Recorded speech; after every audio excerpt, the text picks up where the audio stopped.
Assalamualaikum warahmatullahi ta'ala wabarakatuh. Alhamdulillahi rabbil alamin. Wassalatu wassalamu ala ashrafil anbiya'i wal mursalin wa ala alihi wa sahbihi ajma'in. Subhanaka la ilma lana illa ma 'allamtana innaka antal alimul hakim. Ya alim, 'allimna min ilmika kama tarda bihi 'anna. Ya halim, khalliqna bi khuluqil hilmi wa haqqqiqna bi haqa'iqil ilmi. Allahumma 'allimna ma jahilna wa zakkirna ma nasina. Allahumma yassir wa la tu'assir wa tammim bil khair. Amma ba'd. Para hadirin yang dihormati sekalian, pertamanya marilah sama-sama kita mengaturkan rasa syukur yang tak terhingga kepada Allah di atas nikmat di mana kita dipilih oleh Allah untuk menjadi tetamu kepada Allah pada malam yang baik ini. Kita tahu bahawa saat mana kita duduk dalam rumah Allah ini, kita sedang bertamu dan menjadi tetamu-tetamu kepada Allah. Lebih-lebih lagilah kita berada dalam majlis ilmu. Kala mana di antara maghrib dan isyak ini, kita duduk seketika untuk kita membekali perjalanan hidup kita. Kita menambahkan sikit bekalan dalam hidup kita untuk perjalanan yang masa akan datang nanti. Kerana dalam hidup kita ni para hadirin sekalian, semua kita maklum akan semakin dekat pada diri kita ni dua perkara yang akan terjadi yang perlu kita lalui dalam hidup kita. Yang pertama yang disebut dengan kematian. Kematian ini akan berlaku dalam diri kita. Dan Allah pun dah sebut dah, kullu nafsin za'iqatul maut. Tiap-tiap yang menyawa dia akan merasai kematian. Dan kita tak boleh pandang lekeh terhadap mati ni pada diri kita, kerana lepas pada kita mati itu kita akan hidup balik. Kita akan lalui balik satu perjalanan yang disebut dengan alam barzah. Kita akan hidup balik lepas pada tersebut. Yang ni kebanyakan orang-orang alim ataupun kebanyakan apa yang diajarkan oleh para sahabat dan juga para tabi'in, dia nak suruh kita ni sentiasa berfikir. Dan Rasulullah sallallahu alaihi wasallam pun sebut dalam hadis Rasulullah, aksiru hadimul lazzat. Perbanyakkan kamu menyebut satu benda yang boleh menghancurkan kelazatan kamu. Lazatnya hidup di atas dunia ni, kita diajar supaya kita hancurkan lazat. Lazat yang kita hidup ini dengan kitanya zikrul maut, sebut tentang mati. Satu benda yang kita kena sentiasa diingatkan. Kerana mati-mati ni semakin dekat dalam hidup kita. Ada pun tajuk cerita tentang mati ni, saya sentiasa, kalau para jemaah yang biasa ikut siri-siri kuliah saya banyak cerita tentang perkara demikian.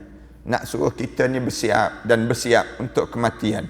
Dan saya buat kuliah khusus untuk muslimat di masjid ini, mengenai cerita tentang mengenai ziarah ke alam barzah. Macam mana kita lepas pada kita mati, di mana kita akan pergi lagi perjalanan, kita kena hidup lagi lepas pada kita mati nanti ke alam yang disebut dengan alam barzah. Ni perkara yang saya tak cadang untuk saya nak sebut pada malam-malam sebegini. Tapi ada satu perkara yang lebih besar lagi yang perlu kita diingatkan, yang semakin dekat dengan diri kita ni, hampir, yang disebut dengan hampirnya saat kiamat. Yang ni pun satu perkara yang jarang orang kita nak sebut pada diri kitanya. Hampir kita ni pada dua perkara. Hampir terhadap kematian. Satu lagi hampirnya saat di mana Allah nak tutup alam ini.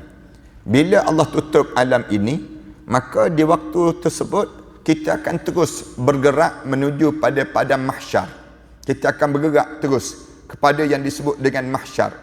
Cuma alim ulama bincang, ada tak lepas pada yang disebut dengan kiamat tu, ada barzah tak lepas pada berlakunya kiamat?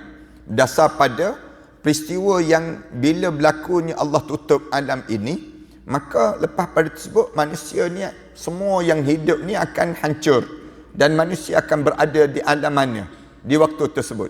Lalu ada setengah alim ulama kata ada juga barzah. Lepas pada berlaku kiamat ada lagi barzah yang disebut dengan keadaan yang demikian. Kerana setiap orang ni tak boleh lari daripada barzah, katanya setengah para alim ulama. Ada setengah para alim ulama kata tak ada dah barzah. Tak ada dah barzah, terus-terus pergi pada mahsyar terus. Kerana perjalanan hidup kita ni, para hadirin sekalian, Allah jadikan kita ni lalu pada 5 alam. 5 alam yang kita kena lalui dalam hidup kita.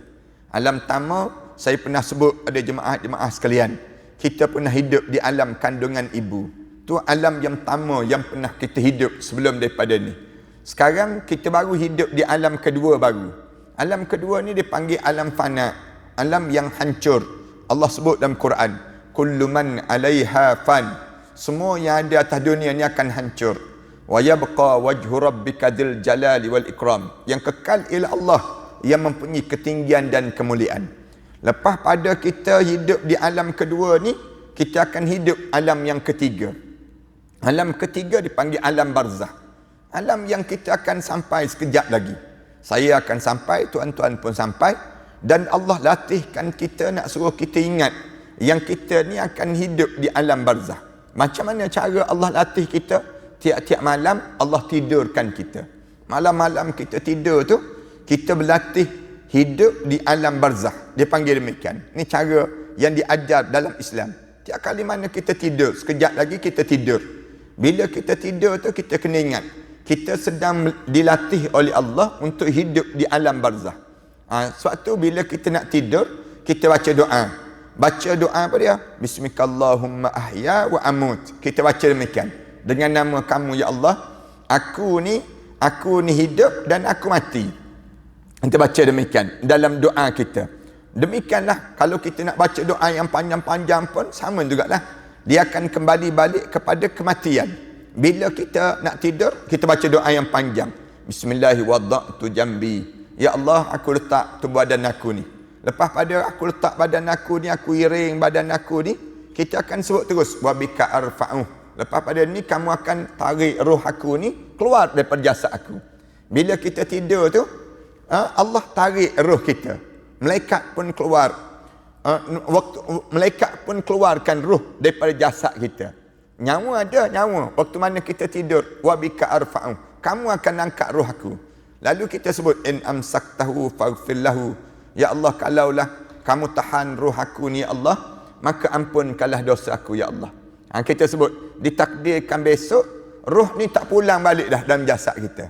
Allah tak pulangkan lagi. Roh kita ni cabut malam tu, keluar daripada tu badan kita, tak masuk balik dah. Matilah kita.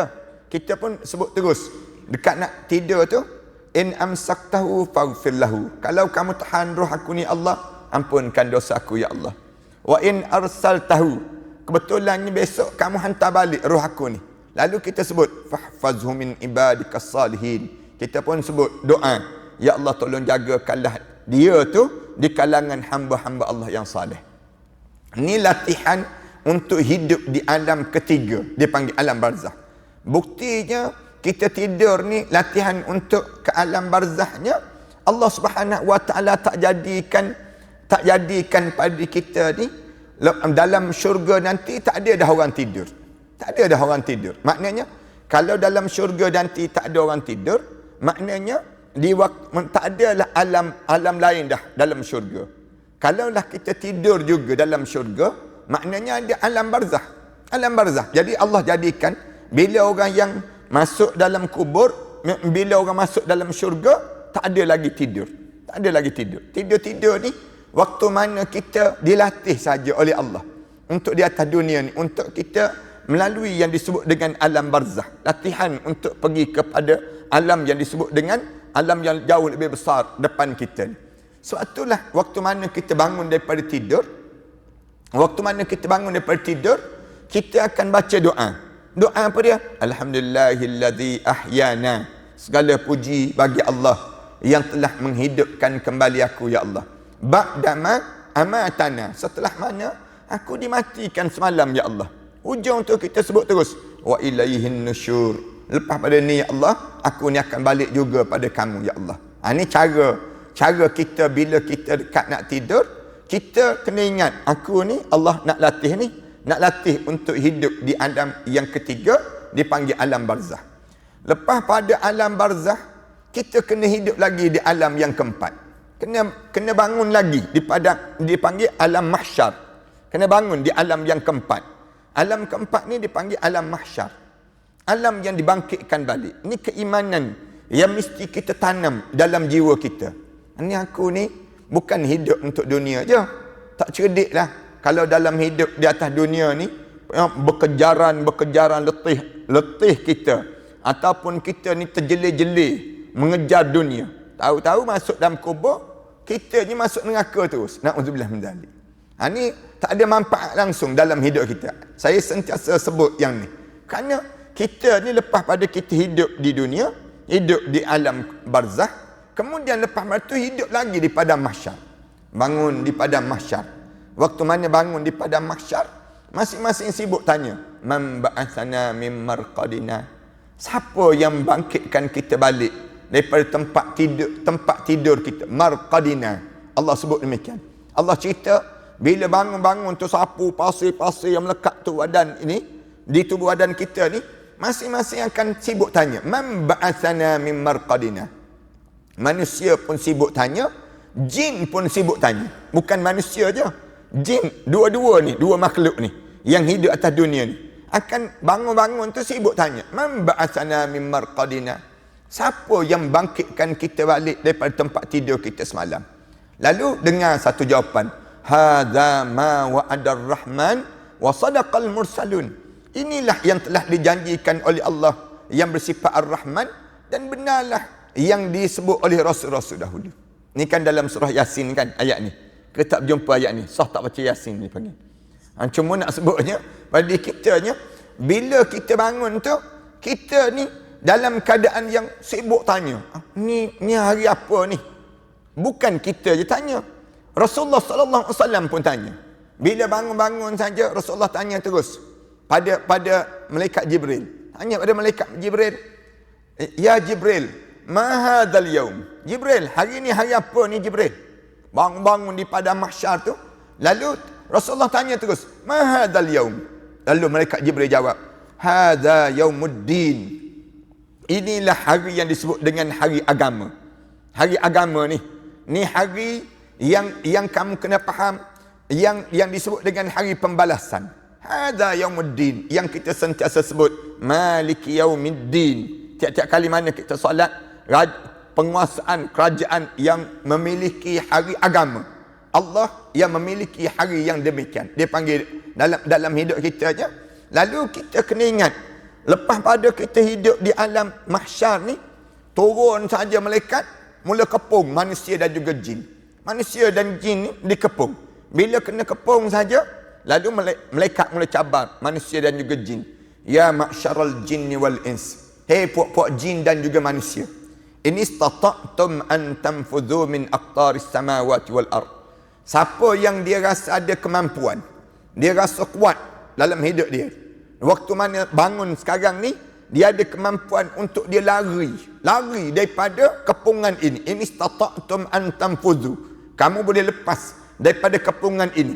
Fanfudhu. Malaikat cabar terus. Lari. Sekarang cuba lari. Malaikat cabar pada jin dan juga manusia. La tanfuzuna illa bisultan. Lalu Allah jawab, tak ada seorang pun yang boleh lepas daripada kepungan ini. Jin pun tak lepas, manusia pun tak lepas daripada kepungan di padang mahsyar. Mula dielak, dibawa, manusia ni mula dikepung, bergerak menuju padang mahsyar untuk bergerak lagi kepada alam yang akhir sekali dalam hidup. Dia panggil alam sa'idun au saqiyun, alam syurga ataupun alam neraka. Sampai alam neraka, syurga, lalu Allah Subhanahu Wa Taala sebut khalidina fiha abada, kekal kamu dalam syurga sampai bila-bila. Sebut saja neraka, khalidina fiha abada, kekal dalam neraka sampai bila-bila. Para hadirin sekalian, dalam perjalanan yang saya sebut tadi, perjalanan yang kita sedang gerak ni, Ada dua keadaan ini merupakan masa yang paling penting dalam hidup. Masa yang paling penting dalam hidup ni, kalau orang tanya pada kita, bila? Ada jawab, masa bersunat, Ustaz sebut. Masa yang paling penting.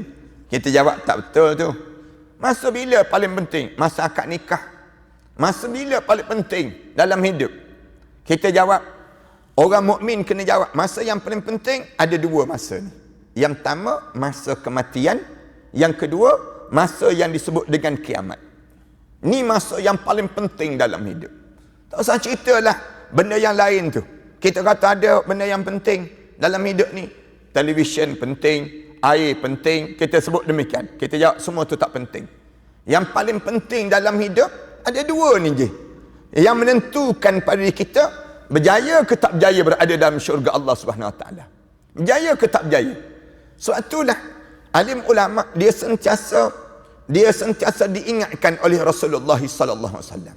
Kita ni diingatkan oleh Allah dan juga Rasulullah sallallahu alaihi wasallam untuk kitanya jangan terlepas untuk memahami dua keadaan ini dalam hidup kita. Dua keadaan ini kena faham betul-betul. Bagaimana proses berlakunya kematian pada diri kita, pada setiap mukmin. Yang ni kalau kita tak faham konsep bagaimana berlakunya kematian, kita akan terperangkap di saat tersebut dan ada kemungkinan besar kita mati dalam keadaan su'ul khatimah. Na'udzubillah min dzalik. Ramai orang yang dia tak faham bila nak berlakunya kematian tu, dia tak faham benda apa yang sedang berlaku. Berbolak-balik hati dia. Mula dia jadi rasa tak selesa keadaan. Allah, kita ni pun kan, kalau kita duduk dengan orang ramai sangat, kadang-kadang rimas. Kita jadi rimas, rasa sesak. Kerana apa dia? Kerana ramai sangat orang. Tak selesa pada diri kita. Dekat nak mati, Rasulullah kata siapa yang dekat nak mati, dia bagaikan jatuh di tengah-tengah lautan. Jatuh tengah-tengah lautan yang dalam. Dan dia pula tak pandai berenang. Kalau dia tak pandai berenang, macam masa saat yang tersebut, kelam kabut dia. Kelam kabut dia, pegang depan air, belakang air, kiri kanan air. Kelam kabut saat mana nak mati. Na'udzubillah min dzalik. Kenapa? Kerana dia tidak ada ilmu. Dia tidak ada ilmu untuk bagaimana nak melalui proses kematian. Kalau kita perhati orang yang nak melahirkan anak pun, dia pergi belajar juga macam mana nak meneran, nak keluarkan anak. Orang kita nak pergi ke Mekah, tempat yang dia tu pun dia pergi banyak kali dah ke Mekah. Tu pun pergi kursus untuk dia nak faham macam mana nak pergi ke Mekah, nak buat umrah dan sebagainya. Ni bukan nak pergi ke Mekah, ni bukan nak melahirkan anak, nak mati. Nak mati ni, kalau waktu mana kita nak mati ni, kalau kita tak belajar macam mana kematian yang kita lalui, nescaya kita akan jauh tersasar daripada yang diajar oleh Rasulullah sallallahu alaihi wasallam. Sampai Allah pesan pada kita, wala tamutunna illa wa antum muslimun. Ingat betul-betul ayat ni. Yang Allah pesan tiap-tiap hari Jumaat, khatib dia akan baca ayat ni. Ayat ya ayyuhalladzina amanu taqullaha haqqa tuqatih. Hujung tu dia akan sebut wala tamutunna illa wa antum muslimun. Allah pesan pada kita. Hari Jumaat je diingatkan kita, jangan biarkan diri kamu mati kecuali saat mana kamu mati kamu benar-benar Islam. Kenapa? Kerana ramai orang kita ni bila dia mati dia tak boleh jadi Islam. Na'udzubillah min dzalik. Bila dia mati dalam keadaan dia ni tercabut Islam daripada tubuh badan dia. Dia jadi kufur pada Allah Subhanahu Wa Taala. Kenapa? Kerana dia tak reti macam mana nak melalui proses kematian pada diri dia. Itu yang pertama kita kena belajar dalam hidup kita. Sehingga kan pada diri kita ni jangan sampai tak faham langsung macam mana kita nak mati. Macam mana akan saat berlakunya kematian pada diri kita. Alim ulama karang kitab nak suruh kita mati husnul khatimah. Susun beberapa karangan-karangan alim ulama yang ajar pada kita, ingatkan ni masa yang penting dalam hidup kamu. Tu yang pertama, masa yang penting dalam hidup. Masa kedua yang penting dalam hidup, katakanlah kita ni panjang je umur, tapi Allah dah nak tutup alam ini. Dia panggil masa kiamat. Masa kiamat ni masa penting dalam hidup. Sehingga kan ni Ibnu Katsir karang kitab bagaimana melalui saat huru hara kiamat. Huru-hara kiamat. Tebal kitab ni. Tebal kitab ni. Ni kita nak suruh kena faham macam mana suasana nak berlakunya kiamat. Kalau berlakunya kiamat, kita ada saat tersebut. Kita nampak berlakunya kiamat. Katakanlah kita ni dalam kubur saat tersebut. Nampak berlaku suasana kiamat. Macam mana kita nak suruh kita ni berada lepas pada berlakunya kiamat, akan berlakunya kebangkitan. Itu menandakan Allah dah tutup dah alam ini. Kita akan bangun di padang mahsyar Allah. Macam mana kita nak suruh bila kita bangun sekejap lagi ni, nama kita dipanggil oleh Nabi Muhammad sallallahu alaihi wasallam. Ni waktu mana kita hidup atas dunia ni lah lagi. Waktu mana kita berada di padang mahsyar nanti, macam mana kita nak buat? Bila kita berada di padang mahsyar ni, orang bangun di padang mahsyar ni, macam-macam gaya manusia bangun. Rasulullah kata ada yang muka ke bawah, kaki ke atas. Ada yang terjelir-jelir, keluar daripada kubur tu terjelir-jelir. Ada yang meraung, ada yang macam-macam gaya. Manusia, bilion manusia. Dan tu manusia baru, tak kira jin lagi. Dengan manusia, jin, hiruk pekuk manusia ni, dalam keadaan yang tak tahu menuju arah mana. Tiba-tiba, cuba bayangkan kita.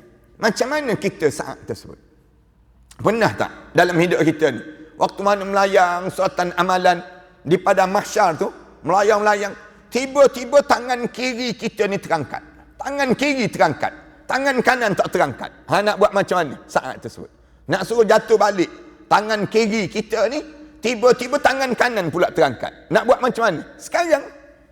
Sekarang di atas dunia ni. Kalau nak tunggu dah dalam kubur baru kita nak buat. Baru di padang mahsyar baru kita nak buat. Maknanya, kamu ni tak ambil kesempatan dan peluang waktu mana kamu hidup. Rugi lah dalam hidup kita. Kita sibuk nak belajar untuk hidup di dunia. Akhirnya, kita terpaksa tinggalkan juga dunia. Terpaksa kita tinggalkan juga dunia. Berapa ramai kan orang kita ni sibuk dalam hidup dia. Belajar. Untuk dia dah dapat nak hidup 20 tahun, 30 tahun di atas dunia lagi. Baki hidup dia. Dia pergi belajar di luar negara sampai 40 tahun umur dia. Habis PhD dan sebagainya. Baki lagi 23 tahun lagi. Dia nak hidup. Dia nak cari rezeki ni, nak cari rezeki. 23 tahun lagi kalau dia boleh panjang pun umur dia, pergilah 30 tahun, dia boleh panjang lagi.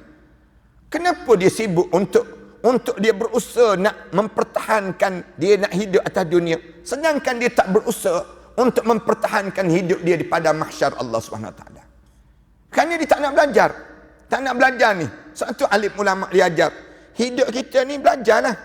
Kalaupun kamu tak nak belajar yang disebut dengan, yang dinamakan dengan hari kematian kamu belajar tentang bagaimana berlakunya hari kiamat. Malam ni saya nak mulakan tajuk ni lah. Tajuk mengenai dalam kitab yang dikarang oleh Ibnu Katsir ini, dia sebut hari kiamat ni semakin dekat dalam hidup. Dalam hidup kita ni bukan semakin jauh hari kiamat, tapi semakin dekat. Bukti dia, tanda-tanda nak berlakunya kiamat ni banyak. InsyaAllah kita akan sebutlah tanda-tanda nak berlakunya kiamat ini apa dia. Tapi dalil yang menunjukkan bahawa hari kiamat ni dekat, Rasulullah sallallahu alaihi wasallam bersabda begini. Rasulullah sebut, in kadat latasbiqanni. Rasulullah sallallahu alaihi wasallam sebut, sesungguhnya kiamat tu semakin dekat dan mendahului aku. Rasulullah sebut kiamat tu mendahului aku, semakin dia cepat daripada aku. Rasulullah gambarkan demikian. Dan dalam Al-Quran Karim Allah Subhanahu Wa Taala sebut, nak tunjuk bagaimana bukti kiamat ni dekat. Kiamat yang kita sedang berada, saat kita ni semakin dekat dengan hari yang Allah nak tutup alam ini.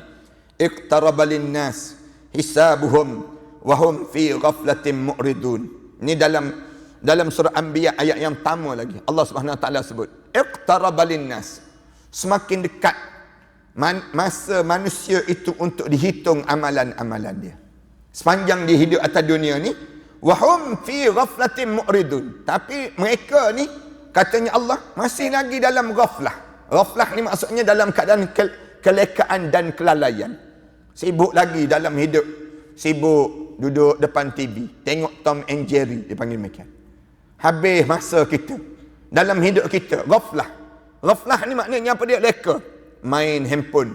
Main handphone ni sejak pagi sampai tengah malam main handphone. Duduk dalam ghaflah dipanggil. Nak tidur tu pun leka lagi dengan handphone. 3 kali dah handphone tu jatuh atas muka. Tak tidur-tidur dia ni. Nak sebutnya gambaran ghaflah. Manusia ni leka. Kita ni kan leka kan, hanyut je dalam hidup. Dalam hidup tak sedar. Kita tengok orang lain je mati. Orang lain je mati. Aku tak mati lagi. Kerana aku leka. Dalam hidup itu. Ghaflatin mu'ridun. Bukan sekadar leka. Katanya Allah. Mu'ridun. Berpaling pula tu dengan Allah.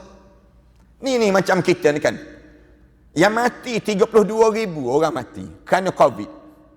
Ada di kalangan kita rasa, ramai mati. 32,000 yang mati. Yang hari ni melonjak jadi 5,000 lebih pula. Omikron dah mula diisytiharkan di Malaysia ni, dah mula merebak dengan pantas kan. Disebut demikian. Maknanya apa dia? Kalau patutnya orang kita ni penuh masjid ni, tak muat nak duduk. Kenapa?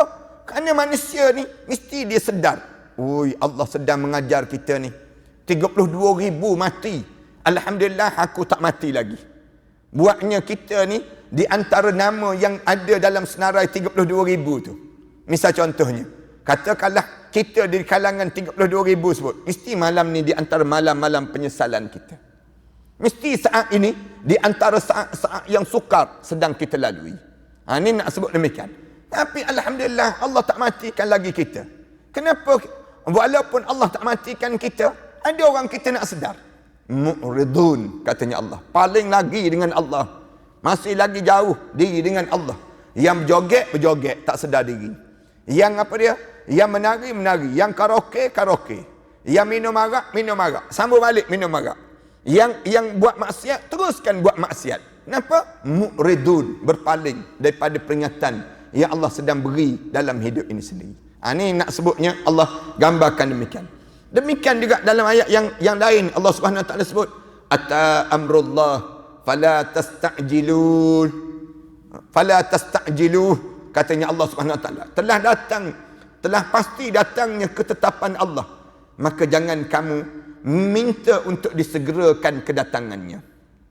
Allah Subhanahu Wa Taala sebut, ata amrullah fala tasta'jiluh, katanya Allah. Datang, masa kiamat ni datang. Jangan kamu buat sesuatu yang menyebabkan lagi cepat datangnya. Jangan. Allah Subhanahu Wa Taala sebut demikian. Nak ajar pada diri kamu. Jangan kamu ingat benda ni tak datang. Kullu atin. Tiap-tiap benda yang akan datang mesti datang. Dalam hidup kita ni. Nak gambarkan Allah Subhanahu Wa Taala sebut ata amrullah, akan datang ketentuan Allah. Apa dia? Kiamat, kematian ni akan datang dalam hidup. Fala tasta'jilu. Jangan kamu ni sibuk nak mempercepatkan kedatangan tersebut. Tak payah sibuk dah dalam hidup kamu nak buat benda-benda yang mendatangkan lagi cepat berlakunya kiamat. Allah Subhanahu Wa Taala sebut demikian.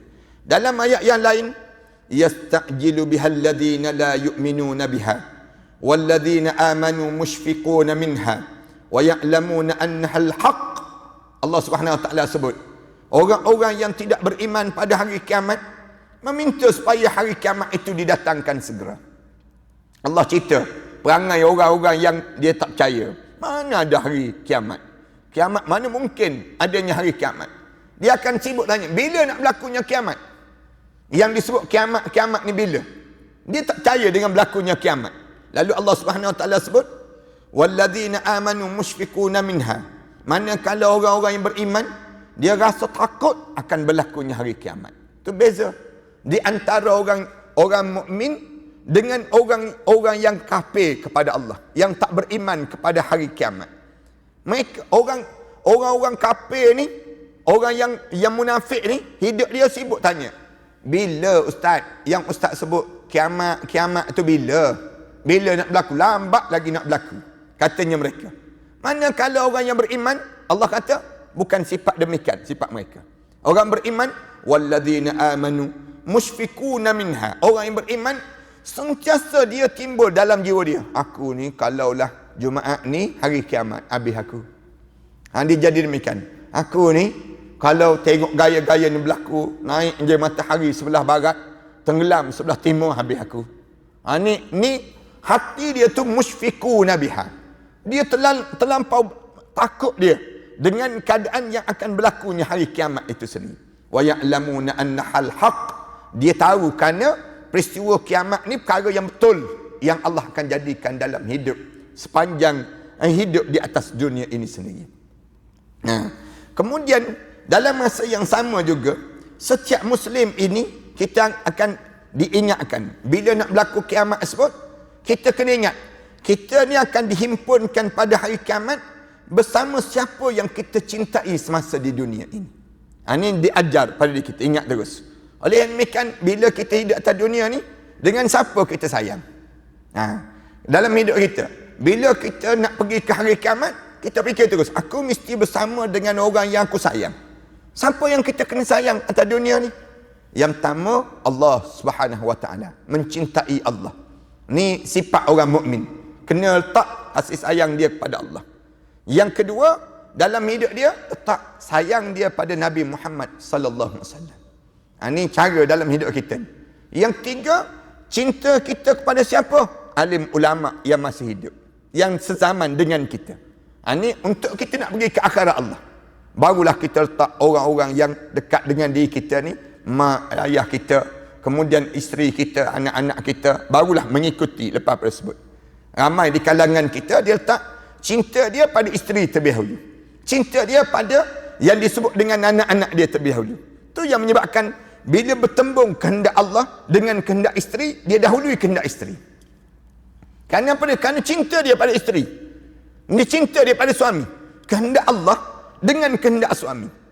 Allah dia nak kepada isteri ni tutup aurat. Tapi suami ni dia nak supaya isteri dia buka aurat. Di saat itu isteri jadi keliru dalam hidup. Nak ikut siapa ni? Nak ikut Allah ke? Nak ikut yang disebut dengan suami? Suami ni cabar pula tu pada dia.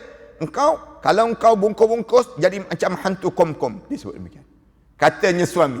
Lepas pada tu, dalam masa yang sama, kalau engkau bungkus-bungkus macam ni, lama-lama aku cerai engkau, disebut. Katanya suami tersebut. Dia sebut. Lalu isteri itu datang mengadu, Ustaz, macam mana Ustaz? Saya ni, kalaulah suami saya nak cerai saya, kalau saya masih lagi dalam keadaan tak menutup aurat ini, saya macam mana? Saya kena buka ke Ustaz nak jaga rumah tangga. Bertembung kan? Pertembungan itu berlaku dalam hidup. Tapi dalam hidup kita, kita kena letaklah Allah lah lebih dahulu dalam hidup. Letak Allah dulu. Lepas pada Allah, baru letak Nabi Muhammad sallallahu alaihi wasallam. Cerai pun cerai lah. Yang penting aku dapat Allah. Senang ceritanya. Ini dalam hidup kita ni. Kamu ingat ke kamu ada kuasa dibandingkan dengan Allah? Kita letak demikian. Maknanya sampai Rasulullah pesan la ta'ata li makhluk fil maksiatil khaliq. Tidak ada taat pada makhluk pada buat maksiat pada pencipta ini sendiri. Kenapa? Kerana di akhirat nanti kita akan dibangkitkan dengan siapa yang kita cintai di atas dunia ini. Ini gambaran yang diajar. Diriwayatkan dalam hadis sahih. Seorang lelaki badui tanya pada Rasulullah sallallahu alaihi wasallam tentang hari kiamat. Orang Arab kampung tanya Rasulullah tentang hari kiamat. Rasulullah sallallahu alaihi wasallam sabda pada orang Arab kampung ni, sesungguhnya kiamat itu pasti terjadi. Maka persiapan apakah yang telah kamu lakukan untuk menghadapinya? Orang Arab badui itu ditanya, bila nak berlakunya kiamat ni Rasulullah? Rasulullah jawab senang. Rasulullah kata, kiamat ni akan terjadi. Yang penting kamu bersiap. Tak payah tanyalah bila yang nak berlakunya kiamat ni. Tapi dalam hidup kamu bersiap ke tak bersiap untuk nak pergi pada hari kiamat nanti. Tu yang kamu kena ada pada diri kamu. Laki itu menjawab, bila Rasulullah tanya, apa persiapan kamu nak pergi ke hari kiamat nanti? Nak hidup lepas pada mati nanti. Benda apa yang kamu buat?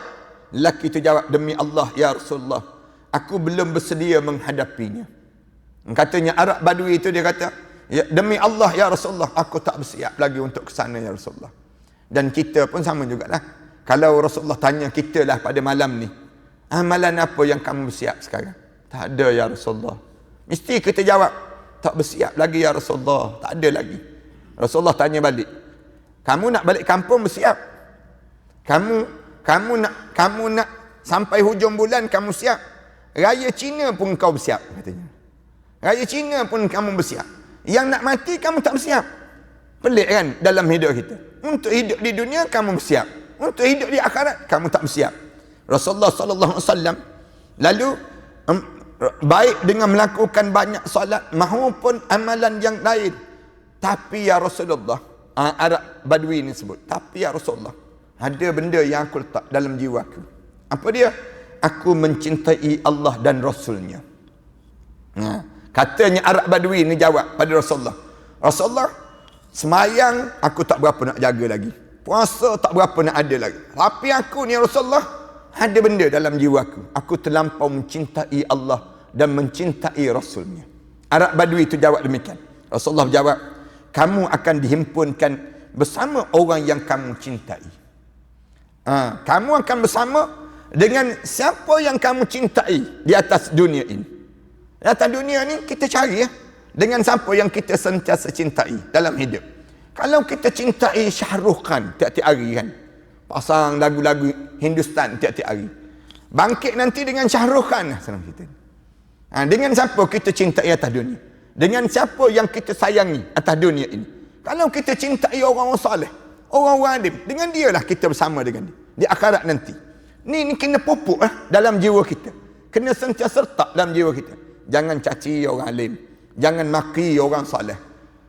Dan yang lebih baik lagi, kita berusaha menjadi orang yang alim dan juga saleh dalam hidup kita. Tu yang terbaik. Biar kita ni boleh tunjuk jalan pada orang. Sebagaimana doa yang kita baca, waj'alna lil muttaqina imama. Dalam doa kita tu kita sebut waj'alna rabbana hablana min azwajina wa zurriyatina qurrata a'yun. Hujung tu kita sebut waj'alna lil muttaqina imama. Ya Allah, jadikanlah aku ni di kalangan orang yang bertakwa tu, akulah pemimpinnya ya Allah. Maknanya orang semua ikut aku dalam hidup ni. Ni doa yang diajar oleh Allah kepada Nabi Muhammad sallallahu alaihi wasallam supaya kita ni menjadi qudwah dalam hidup setiap di kalangan kita ni. Cara demikian. Rasulullah sebut, lalu tidak ada yang lebih mengembirakan kaum muslimin seperti hal ketika mana mereka mendengar hadis ini. Hadis ni katanya tuan kita kata ni, siapa pun yang meninggal dunia pasti dia mengalami kiamat yang kecil. Ini di antara perkara yang kita kena tahu. Siapa yang mati, siapa yang meninggal dunia, tu dia sedang berlaku kiamat pada diri dia. Kiamat yang disebut dengan kiamat kecil. Kepahaman kita ni tunggu kiamat besar. Tak. Rasulullah ajar pada kita, antara benda yang kiamat ni bila berlaku mati. Orang tu mati, berlakulah kiamat. Kiamat kecil berlaku pada dia. Kadang-kadang kan kita ni terkejut dengan orang tu mati, orang ni mati. Kawan-kawan kita yang semalam kita borak elok-elok, bangun pagi-pagi, malam kita borak, kita bincang dengan dia. Besok kita makan roti canai ya. Besok kita pergi dekat sini. Besok begini, kita berjanji. Bangun-bangun daripada tidur tu dengan tengok-tengok mesej, inna lillahi wa inna ilaihi rajiun. Terkejut kan? Allah semalam baru bercakap dengan dia, semalam baru berjanji dengan dia. Kita terkejut dia mati. Yang mati itu lagi terkejut. Yang mati itu lagi terkejut. Allah, mati aku. Kenapa? Allah jadikan kiamat pada diri dia. Yang kita ni yang hidup ni terkejut dengan mati dia, yang dia mati itu lagi terkejut kerana berlakunya kiamat pada diri dia ni. Ini kiamat apa dia? Kiamat kecil yang berlaku pada diri dia. Dalam sebuah hadis Rasulullah sallallahu alaihi wasallam pernah ditanya tentang kiamat. Ingat ke kat kapal terbang?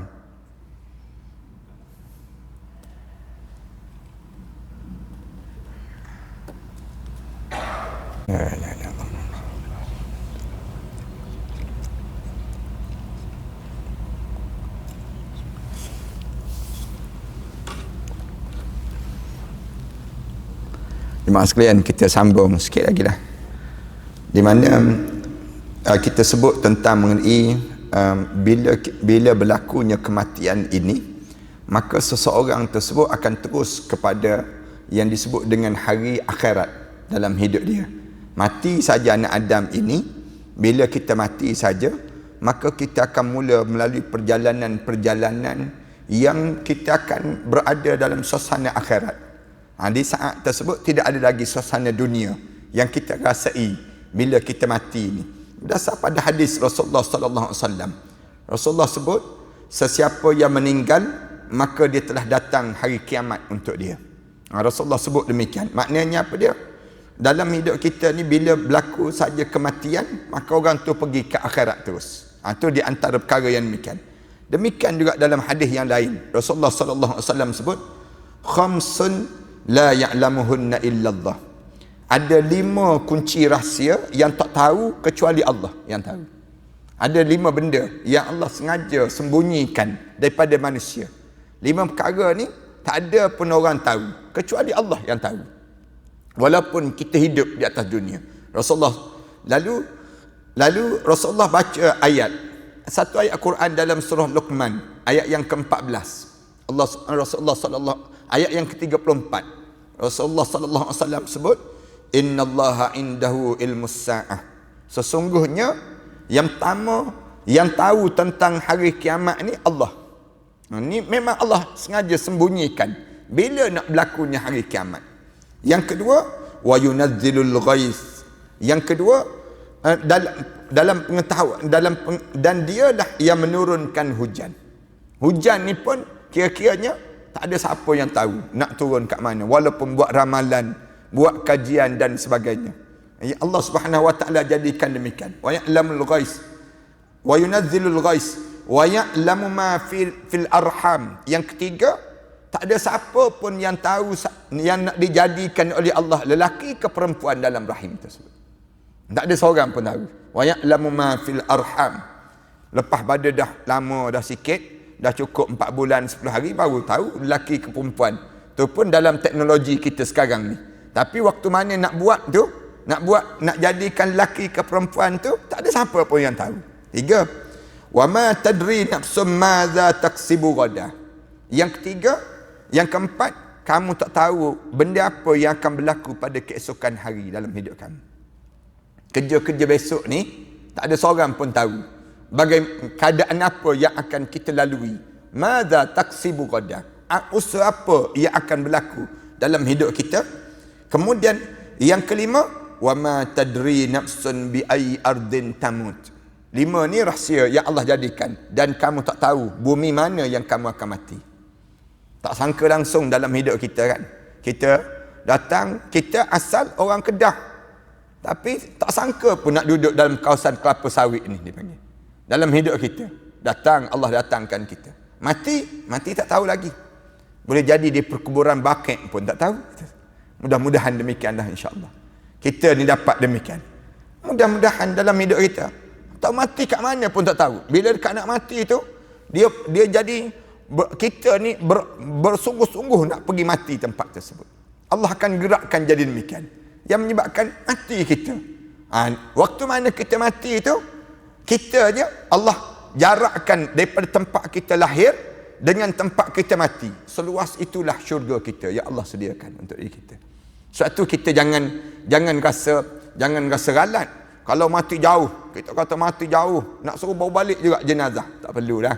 Mati kita, katakanlah mati kita di Amerika Syarikat misal contohnya. Tempat yang jauh, mati kita kat sana, ke bumi lah kat sana. Nanti Allah sediakan syurga seluas sejarak di antara tempat lahir kita, bumi kelahiran kita tu, sampailah ke tempat kematian kita. Dalam hadis Rasulullah cerita perkara demikian pada orang yang nak meninggal dunia ini sendiri.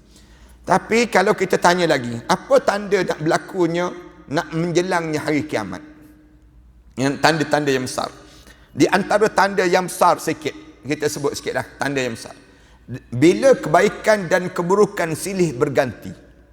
Bila berlaku, kita dah jadi keliru di antara baik dengan buruk. Dah mula masuk satu suasana, orang ni pagi dia jadi soleh, malam dia jadi toleh, dia panggil. Ataupun pada waktu mana malam dia jadi soleh, pagi dia jadi jahat dalam hidup dia. Ni kebaikan silih berganti. Dalam hadis Rasulullah sallallahu alaihi wasallam, Imam Bukhari meriwayatkan bahawa perawi hadis ini mendengar Huzaifah bin Yaman, dia berkata, orang ramai bertanya pada Rasulullah sallallahu alaihi wasallam tentang kebaikan, sedangkan aku pula bertanya pada Rasulullah tentang keburukan. Katanya Huzaifah, orang lain sibuk tanya tentang benda yang baik-baik je, tapi aku sendirinya tanya pada Rasulullah tentang benda yang buruk. Kemudian keburukan. Ini kerana aku bimbang akunya mengalami keadaan keburukan itu. Katanya Huzaifah, aku tanya Rasulullah, ya Rasulullah, sesungguhnya dahulu kami telah mengalami zaman jahiliyah dan keburukan ya Rasulullah. Zaman tu zaman yang gelap dalam hidup. Katanya Huzaifah, tanya Rasulullah, lalu Allah mendatangkan pada kami kebaikan ini. Kami dapat kebaikan ini pula ya Rasulullah, dapat Islam. Dulu-dulu kami ni jahil ya Rasulullah, gelap hidup. Sekarang kami dapat cahaya, itu Islam dalam hidup kami. Apakah setelah kebaikan ini ada pula zaman gelap itu ya Rasulullah? Zaman yang disebut dengan keburukan ya Rasulullah. Lalu Rasulullah jawab, ya. Rasulullah jawab demikian. Walaupun kamu ni dah diberi cahaya, lepas pada ni tak kena gaya, kamu berbolak balik dalam hidup kami. Ada orang yang dia baik, soleh je dalam hidup dia. Tapi penghujung umur dia bertukar perangai. Bertukar sikap dia dalam hidup dia. Ini keburukan yang datang. Jadi jahat. Dulu rajin datang masjid. Tapi dekat nak mati ni, lagi tak datang masjid. Ini jadi demikian. Ada orang yang dulu tak pernah jejak kaki ke masjid. Tapi bila dekat nak mati, jadi datang ke masjid. Bersilih ganti dalam hidup mereka. Pun ada. Kebaikan bertukar. Lalu aku tanya lagi, Huzaifah sebut, aku tanya lagi Rasulullah, apakah setelah keburukan itu ada lagi kebaikan ya Rasulullah? Lepas buruk tu, balik semula tak baik ya Rasulullah. Lepas pada gelap, mula-mula gelap. Lepas tu cahaya. Lepas tu gelap balik. Rasulullah sebut gelap. Kemudian ada lagi tak cahaya? Rasulullah jawab. Lalu Rasulullah jawab, ya. Katanya Rasulullah, ada. Dan lepas itu ada pula keburukan. Rasulullah sebut demikian. Rasulullah gambarkan. Aku tanya lagi, apakah keburukannya itu ya Rasulullah? Rasulullah menjawab, suatu kaum yang memberi petunjuk selain petunjuk aku. Di mana kamu akan berjumpa dengan pahaman-pahaman orang menyesatkan tak sama dengan apa yang diajar oleh Rasulullah sallallahu alaihi wasallam. Zaman kita ni kan keluar pahaman liberalis, keluar pahaman sekularis, pahaman-pahaman dulu-dulu tak ada ni. Mana ada pahaman-pahaman ni? Tapi bila sampai zaman kita ni, dia datang benda-benda yang orang kita jadi keliru.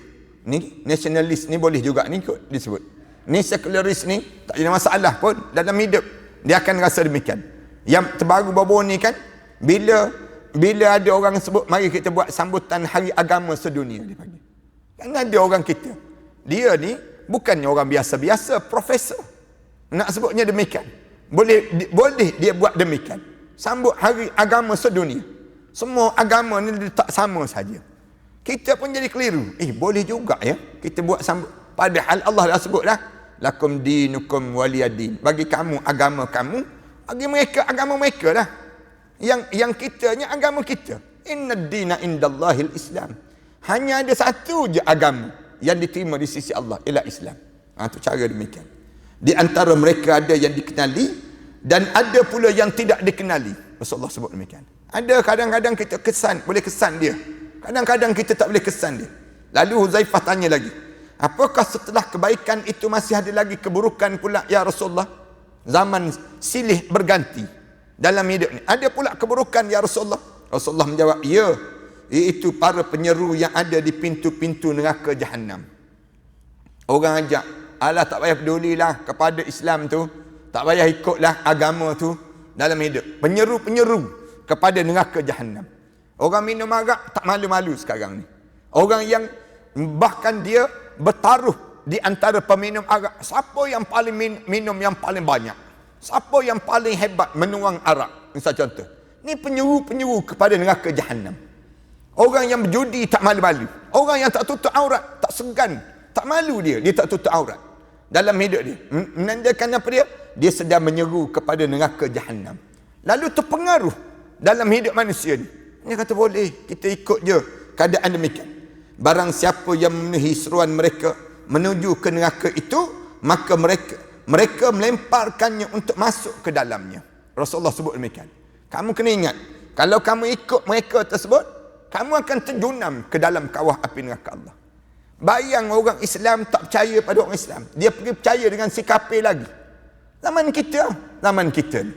Kita boleh bayangkan demikian. Orang Islam tak percaya pada orang Islam. Orang Islam lebih percaya dengan orang kafir. Saya kalau orang Islam ni, saya tak berapa percaya disebut. Tapi kalau orang kafir, yang tu saya lebih percaya sikit. Dia banding teruknya manusia saat yang demikian. Aku berkata, ya Rasulullah, katanya Huzaifah, terangkan mereka itu pada kami ya Rasulullah. Rasulullah sallallahu alaihi wasallam menjawab, Rasulullah sebut, mereka mempunyai kulit seperti kita juga. Kulit dia tu warna kulit sama dengan kita juga. Kemudian dia bercakap dengan bahasa kita juga. Rasulullah sebut demikian. Aku tanya lagi, apa yang kamu nak perintahkan padaku? Kalaulah andainya aku mengalami masa itu ya Rasulullah, macam mana kamu nak suruh kami buat ya Rasulullah? Kalau ni tanda-tanda nak berlakunya kiamat, garis besar yang sedang berlaku. Rasulullah menjawab, bergabunglah kamu dengan jemaah kaum muslimin dan pemimpin orang-orang Islam. Rasulullah pesan, Rasulullah pesan, di saat mana berlakunya keadaan ini, kamu cari orang Islam, jemaah Islam. Kamu duduk dengan jemaah Islam, dalam masa yang sama kamu pastikan yang memimpin tu orang-orang soleh, orang-orang yang warak dari kalangan kamu. Itu cara Rasulullah pesan. Kalau kamu berlaku dalam suasana keliru macam ni, kamu cari mana orang Islam berkumpul dan di mana orang-orang alim berkumpul. Kamu duduk di situ. Supaya apa dia? Supaya kamu selamat di saat mana kamu berada dalam satu suasana yang keliru dalam hidup kamu. Bila berlaku keadaan demikian, kamu pastikan diri kamu, keluarga kamu selamat bila nak berlakunya hari kiamat ini. Aku tanya lagi, jika mereka tidak mempunyai pemimpin ataupun jemaah ya Rasulullah, Huzaifah tanya, kalau waktu itu tak ada jemaah, tak ada yang disebut dengan jemaah Islam, kemudian tak ada pula pemimpin Islam, tak ada pula orang-orang alim, tak ada dah. Rasulullah menjawab, tinggalkan semua golongan walaupun kamu harus menggigit pangkal pokok. Rasulullah sebut demikian. Tinggalkan semua, jangan pergi dengan mereka, jangan pergi bersama dengan orang-orang yang menyeru ke neraka Jahannam itu. Walaupun kamu seorang, kamu terpaksa gigit yang disebut dengan pangkal pokok, perdu pokok tu yang disebut dengan akar-akar kayu tu, kamu kena makan, kamu makan. Rasulullah sebut demikian. Di saat mana kamu berada di satu suasana itu, sehingga datangnya kematian untuk menjemput kamu, Rasulullah sebut demikian, sehingga kamu mati. Namun jangan pergi dengan orang kafir, jangan pergi dengan penyeru neraka Jahannam, jangan. Rasulullah sebut demikian. Sedangkan kamu tetap saat mana kamu mati itu, kamu bertahan dengan Islam, kamu bertahan dengan Islam di saat yang demikian. Ini ingat betul-betul yang Rasulullah pesan pada diri kita ni. Di antara tanda nak berlakunya hari kiamat, yang pertamanya kebaikan dan keburukan itu mula bercampur. Kita pun jadi keliru dalam hidup kita, suasana yang berlaku. Yang keduanya, Islam kembali menjadi asing seperti ketika mana baru muncul dahulu. Ini di antara tanda Islam kembali pada, dipanggil zaman ghuraba. Ghuraba ni maknanya masa yang tak ada dah apa-apa. Jadi pelik dah. Sembahyang ni pelik. Baca Quran tu pelik. Di zaman-zaman orang yang datang masjid ni pelik. Ghuraba dipanggil demikian. Ni dalam hadis sahih daripada Abdullah bin Mas'ud. Rasulullah sallallahu alaihi wasallam bersabda, Rasulullah sebut, innal Islam bada'a ghariban wa sayaudu ghariban kama bada'a fatuba lil ghuraba. Qila wa man ghuraba? Qala an-nazaihu minal qabail. Rasulullah sebut, Islam ini bermula dalam keadaan yang asing. Islam ni bada'al Islam gharib. Islam ni mula-mula datang dahulu jadi canggung je, jadi macam tak betul je, nampak pada peringkat awal. Pada peringkat awal asing, tak pernah orang tengok sujud, tak pernah orang dengar baca Quran. Jadi ghuraba di saat itu. Rasulullah sebut, wa sayaudu ghariban. Satu ketika nanti Islam ni akan balik pada zaman yang gharib juga. Jadi pelik juga, jadi asing juga. Sekarang zaman kita. Zaman kita kan, cuba kita duduk naik bas. Naik bas, kita bagi salam. Satu bas memandang muka kita. Zaman kita sekarang. Bagi salam je, naik bas kan. Masuk dalam lift, bagi salam. Assalamualaikum. Orang pun pandang. Mamat mana pula masuk ni? Dia akan jadi demikian. Pelik, jadi asing. Bagi salam tu asing. Ni nak jadi asing dah ni. Bersin. Dulu kan kalau kita bersin, semua nak jawab. Yarhamukallah. Semua nak jawab. Tapi suppose kita bersin sekarang depan orang.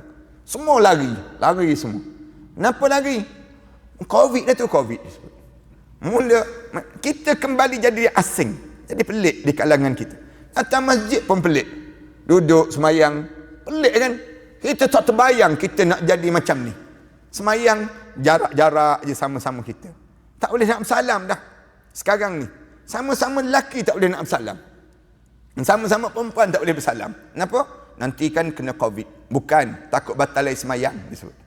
Nak sebutnya, macam-macam gaya suasana kita pada akhir-akhir ni. Dalam hidup kita ni, nak sebutnya Islam kembali dalam keadaan asing. Rasulullah sebut, kama bada'a, sebagaimana di awal, fatuba lil ghuraba. Rasulullah kata, beruntunglah kalau kamu hidup di zaman itu, kamu dalam keadaan terasing. Rasulullah sebut demikian.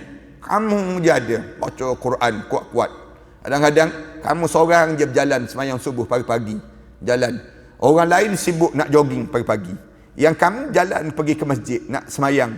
Semayang subuh, sujud pada Allah. Ghuraba, zaman demikian. Qila wa man ghuraba. Lalu ditanya kepada Rasulullah, siapa orang yang asing itu ya Rasulullah? Rasulullah sallallahu alaihi wasallam jawab, qala an-nazaihu minal qabail. Dia menjauhkan diri dia daripada kabilah-kabilah dan kedudukan kumpulan-kumpulan yang jahat. Itu maknanya dia dah mula dekat dengan orang-orang, dia menjaga diri dia dengan Islam. Itu badan dia. Ini orang yang ghuraba dalam hidup dia. InsyaAllah kita sambung akan datang nantilah di saat mana nak berlakunya kiamat, macam mana suasana akan terjadi. Sallallahu ala Muhammad wa ala alihi wa sahbihi wasallam. Walhamdulillahirabbil alamin. A'udzubillahi minasyaitonir rajim. Bismillahirrahmanirrahim. Alhamdulillahirabbil alamin wassalatu wassalamu ala rasulil amin wa ala alihi wa sahbihi ajma'in. Rabbana iftah bainana wa baina qaumina bil haqq wa anta khairul fatihin. Rabbana atina fid dunya hasanah wa fil akhirati hasanah wa qina adzabannar. Walhamdulillahirabbil alamin.